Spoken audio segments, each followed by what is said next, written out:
Hello everyone, नमस्कार। आज आपका टॉपिक है लॉ ऑफ डिमांड या मांग का नियम। देखिए, जितने भी टॉपिक्स मेरे द्वारा वीडियोस में बनाए जा रहे हैं, ये टॉपिक्स सिर्फ उन स्टूडेंट्स के लिए हैं या जो भी लोग इकोनॉमिक्स से रिलेटेड जानना चाहते हैं उन सभी के लिए हैं। तो जो भी टॉपिक आपको पढ़ाए जा रहे हैं उनको ढंग से पढ़िए ताकि आपके बोर्ड में अच्छे मार्क्स आ सके। और साथ ही साथ कोई भी मिस्टेक हो तो आप लोग कमेंट बॉक्स में बता सकते हैं, और कोई भी टॉपिक जो आपको ना समझ आए वो आप मेरे द्वारा पूछ सकते हैं। तो लॉ ऑफ डिमांड को आज हम स्टार्ट करते हैं, माइक्रो इकोनॉमिक्स से है।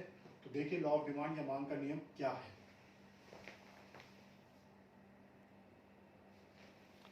सो लॉ ऑफ डिमांड की जो डेफिनेशन है वो इस प्रकार है। It states that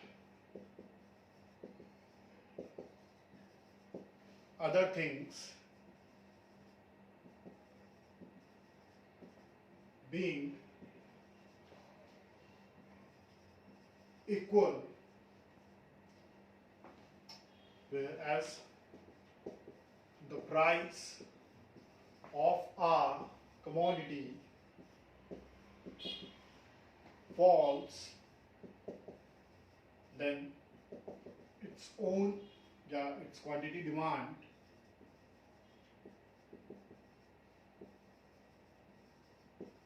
rises and vice versa। मतलब कीमत के घटने पर, कीमत के कम होने पर मांग बढ़ जाती है, या फिर अगर हम कहें कीमत के कम होने पर मांग बढ़ जाती है, या फिर कीमत के बढ़ने पर मांग कम हो जाती है, इसी को हम कहते हैं मांग का नियम। देखिए मेरे हैंड्स, ये मान लीजिए कीमत है और ये मांग है। अगर कीमत ऊपर है, ज्यादा है, तो मांग कम होगी, और अगर कीमत कम है तो मांग ज्यादा होगी। मतलब इन दोनों के बीच में कहीं ना कहीं अगर हम बात करें तो एक इनवर्स रिलेशन है। अगर मैं हिंदी मीडियम के हिसाब से बोलूं तो विपरीत संबंध है। किन के बीच में विपरीत संबंध है?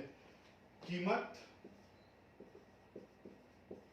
और मांग की मात्रा के बीच में एक विपरीत संबंध है, और उस विपरीत संबंध को हम कहते हैं मांग का नियम। लेकिन ये बात हम गलत साबित कर सकते हैं। जैसे कि मैं आपके सामने बोलूं कोई लग्जरी आइटम है और उसकी कीमत बढ़ रही है, तो डेफिनेटली लोग उससे ज्यादा खरीदेंगे। इसीलिए हमने इस परिभाषा या इस डेफिनेशन के शुरू में क्या दिया है, अदर थिंग्स बीइंग इक्वल, मतलब सब चीजें एक समान है। तब हम कह रहे हैं खुद जब उस वस्तु की कीमत की अगर गिरावट होती है तो लोग उसको ज्यादा खरीदना चाहते हैं। ये सांख्यिकी भी कहती है। अगर मैं आज ऑडियंस बिठा दूं और बोल दूं कि कोई चीज पहले से चीपर हुई है, सस्ती हुई, तो डेफिनेटली पब्लिक या कंज्यूमर या उपभोक्ता ज्यादा खरीदने की कोशिश करेगा, या कीमत बढ़ गई है तो उसे कम खरीदने की कोशिश करेगा। This is our human nature. So this law is our law of demand और मांग का नियम। अब हम इसको टेबल के थ्रू भी समझेंगे और कर्व के थ्रू भी समझेंगे। अगर हम इसकी टेबल की बात करें तो इसको हम कहते हैं डिमांड शेड्यूल, और वी कैन से तालिका, मांग तालिका। डिमांड को मांग कहते हैं, मांग तालिका। तो देखिए मांग तालिका किस प्रकार बनती है, कीमत और मात्रा। तो कीमत मान लेते हैं हम इस प्रकार है 5, 4, तो मांग होगी 10, 20। मतलब कीमत कम होने पर मांग बढ़ गई। तो हमने यही बात साबित करी थी ऊपर भी, यही एक विपरीत संबंध है। या फिर हम एक और ऑप्शन ले लेते हैं, मान लेते हैं हम लोग कीमत को 4 से 5 बढ़ा लेते हैं और मांग की मात्रा क्या होगी, कम हो जाएगी, 20 से 10।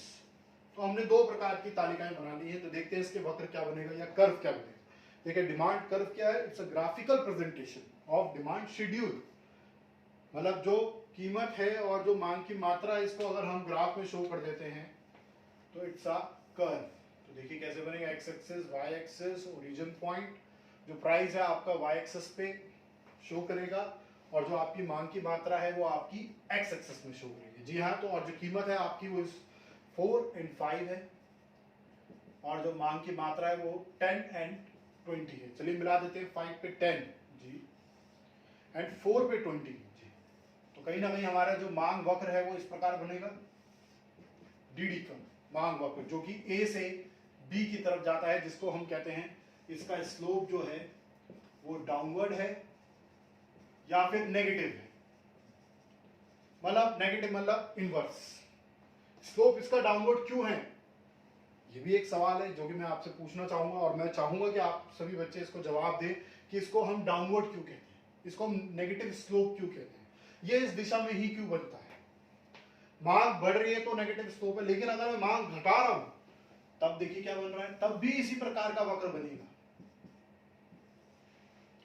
10, 20, 4 एंड 5। तो सबसे पहले 4 पे 20 आया, जी हाँ, पहले पॉइंट बी पे आया, देन 5 पे 10, तो ए पे आया। तो इस प्रकार आपका वक्र बना है, ज्यादा कोई डिफरेंस नहीं है। अगर आप ध्यान से देखेंगे ये बी टू ए गया है, लेकिन इस स्लोप को भी हम डाउनवर्ड कहेंगे या नेगेटिव स्लोप ही कहेंगे। तो देखिए जब मांग बढ़ रही है तब भी स्लोप की जो शेप है वो सेम है, मांग घट रही है तब भी स्लोप की जो शेप है वो सेम है। तो अब इसमें क्वेश्चन पूछा जाता है कि ये स्लोप डाउनवर्ड क्यों जाता है। तो बुक्स में आंसर लिखा, law of diminishing marginal utility की वजह से, इनकम इफेक्ट की वजह से, सब्स्टिट्यूशन इफेक्ट की वजह से, डिफरेंट यूजेस की वजह से। लेकिन सवाल मेरा यही है, उन भी रीजनों में एक ही बात कॉमन है। अगर हम ध्यान से इसको एनालाइज करेंगे तो मेरा ये प्रश्न रहेगा आप सभी से, देखते हैं आप में से कितने स्टूडेंट इसका जवाब दे सकते हैं। Why does the demand curve slope downward according to statistics? जी हाँ, आपको सांख्यिकी को देखते हुए बताना है। एक अध्याय आता है सहसंबंध या कोरिलेशन, उसका एक बहुत बड़ा रोल है। ये दो वेरिएबल्स की वजह से हो रहा है और उनको मैंने हिंट दे दी अब आपके सामने। तो बताइए, ये वक्र हमेशा ऐसी बनेगा चाहे कोई भी टॉपिक हो। अगर दो नामों के बीच में विपरीत संबंध है तो टॉपिक का जो स्लोप होगा वो उसी प्रकार होगा। तो मेरे लेक्चर में ही कहीं ना कहीं आपके सामने उत्तर आ चुका है। तो देखते हैं आप में से कितने एग्जैक्ट आंसर देते हैं कि ये वक्र डाउनवर्ड क्यों जा रहा है। चाहे मांग बढ़े तो भी वो डाउनवर्ड है, चाहे मांग घटे तब भी वो डाउनवर्ड है। तो इसके कुछ नोट्स, इमेजेस, क्वेश्चंस, सब कुछ आपको इस वीडियो के बाद एंड में इमेजेस के थ्रू दे दिया जाएगा और आपसे एक सवाल पूछा जाएगा। देखते हैं आप में से कितने बच्चे इसको जवाब देंगे। और हाँ, जाते जाते मैं एक चीज और बताना चाहूंगा। किसी ने पूछा कि कीमत y एक्सिस पे क्यों दिखाई गई है और मांग की मात्रा x एक्सिस पे क्यों दिखाई गई है। वैसे मैं आपको बता दूं, ये डिपेंडेंट एंड इंडिपेंडेंट वेरिएबल्स पे डिपेंड करता है, मतलब it is basically based on the dependent and independent variables. देखते हैं आप में से इसके बारे में भी किसको पता है, इसकी भी जानकारी आप लोग दे सकते हैं। Thank you.